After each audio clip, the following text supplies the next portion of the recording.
Do you wanna know?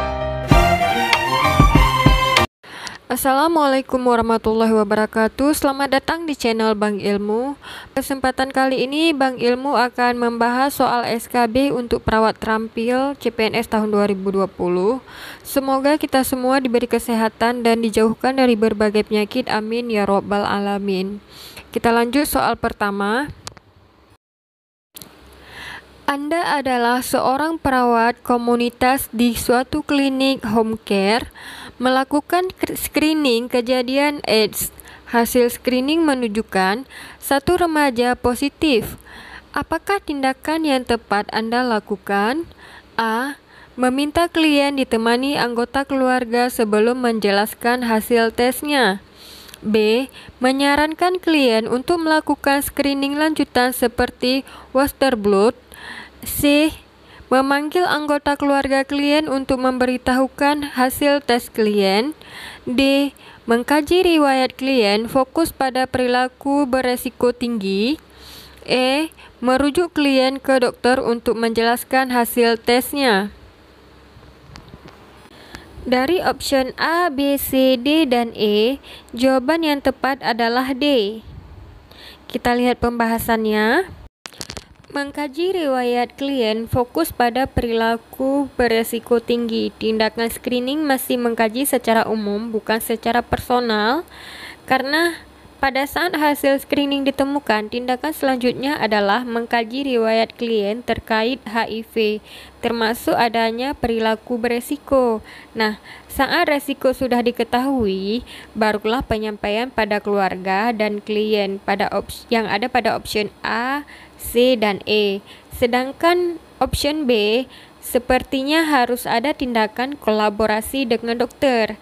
Jadi, jawaban yang paling tepat adalah D. Seorang perempuan 78 tahun tinggal bersama anak perempuan dan seorang cucu yang berusia 20 tahun. Hasil pengkajian, klien merasa sedih karena cucunya mengatakan mau cepat pulang dari rumah sakit. Ibu klien khawatir pada kondisi anaknya. Apa masalah keperawatan utama pada anak tersebut? A. Nyeri. B. Hospitalisasi. C. Intoleransi aktivitas. D. Ansietas orang tua. E. Ketidakseimbangan nutrisi kurang dari kebutuhan tubuh. Jawaban yang tepat adalah E.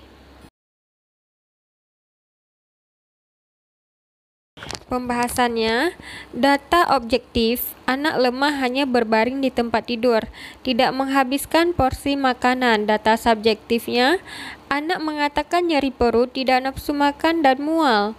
Diagnosa, semua option C, D kurang tepat karena data lebih mengarah pada diagnosa di option E. Datanya lebih banyak di option E. Tidak nafsu makan, mual, tidak menghabiskan porsi makanan. Jadi jawabannya adalah E. Seorang perawat memastikan lokasi fistula arteri-venus pada lengan kiri klien untuk mempersiapkan tindakan hemodialisis. Indikasi manakah yang menunjukkan bahwa fistula dimaksud telah paten? A. Terdapat denyutan pada fistula saat dipalpasi. B. Kehadiran nadi radialis pada lengan kiri. C. Hilangnya suara desiran pada fistula saat diaukultasi. D. Capillary refill time atau CRT kurang dari 3 detik pada kuku di tangan kiri. E. Kehadiran nadi ulnaris pada pergelangan tangan kiri.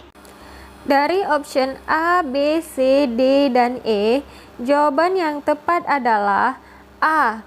Kita lihat pembahasannya.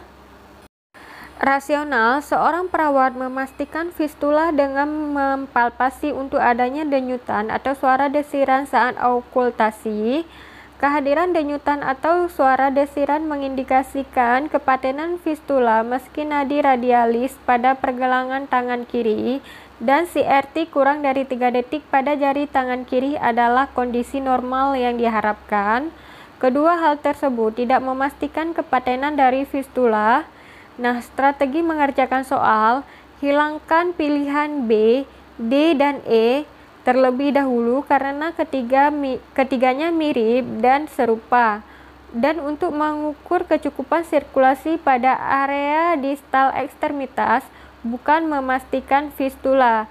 Dari sisa pilihan yang ada, fokus pada subjek dan perhatikan kata ketiadaan dalam pilihan C yang mengarah pada pilihan yang benar. Nah, jawaban yang benar adalah A. Perawat di klinik sedang melakukan tinjauan pada catatan medis seorang anak baru saja dikunjungi oleh petugas kesehatan yang terdiagnosis dengan suspek stenosis aorta. Manifestasi klinis spesifik yang diharapkan perawat untuk tertulis terkait dengan kelainan tersebut adalah A. Pucat, B. Hiperaktivitas, C. Intoleransi terhadap latihan, D. Gangguan pencernaan, E. Kesulitan bernafas. Dari option A, B, C, D, dan E, jawaban yang tepat adalah C.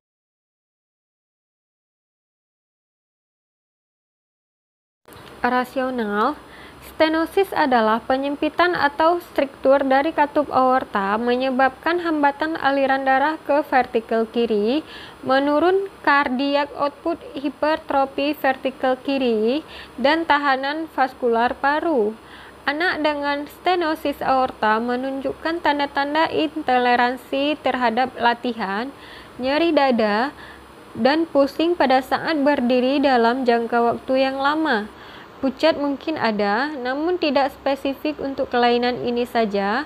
Kesulitan bernafas mungkin terjadi pada anak namun tidak spesifik, mengindikasikan suatu stenosis aorta. Perhatikan pada pilihan option B dan D, tidak ada kaitan dengan kelainan ini.